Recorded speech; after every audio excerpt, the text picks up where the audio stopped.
नमस्कार प्रदेशवासियों। सौभाग्यशाली दिन आने वाला है हम सबके लिए। 10 दिन शेष रह गया है भगवान राम के मंदिर में प्राण प्रतिष्ठा होने के लिए।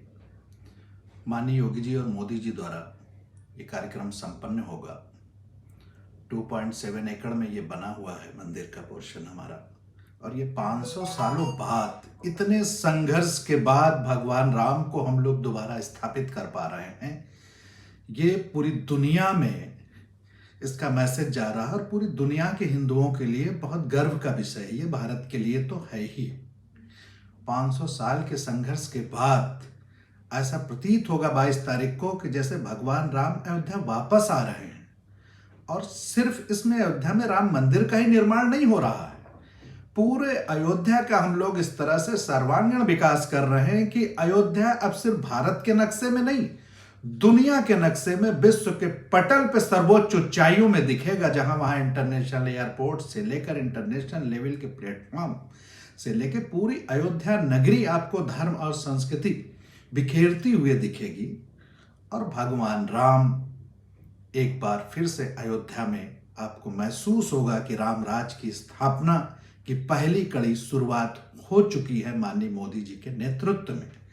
और राम को आप सिर्फ किसी धर्म से मत जोड़िए कि भगवान राम सिर्फ हिंदुओं के लिए हैं। भगवान राम सभी के लिए हैं। और भगवान राम से सिर्फ धर्म की शिक्षा मत लीजिए, आप हमारे समाज में देखिए तो राम से आप अपने नौजवानों को बताइए, अपने बच्चों को बताइए।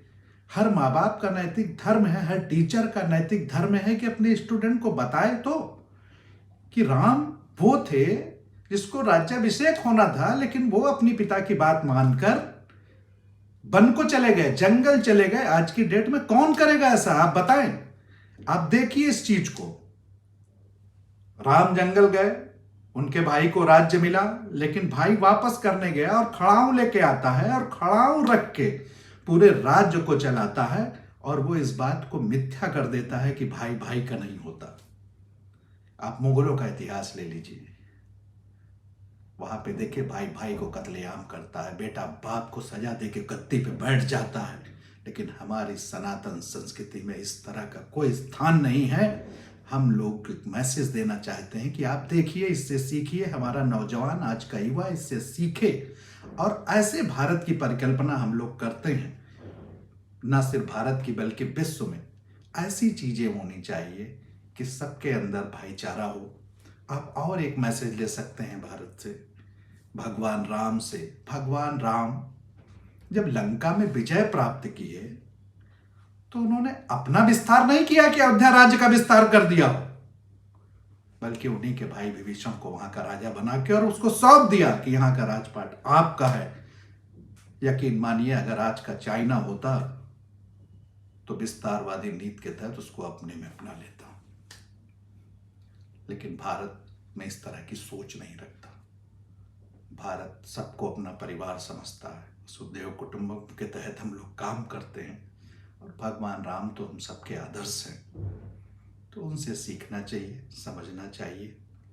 और भारतवासियों को 22 तारीख को जब मोदी जी वहां प्राण प्रतिष्ठा के नेतृत्व करेंगे तो हम सबको चाहिए कि एक दिया भगवान राम के नाम पे अपने द्वार पे भी जलाएं और उनको याद करें। जय श्री राम।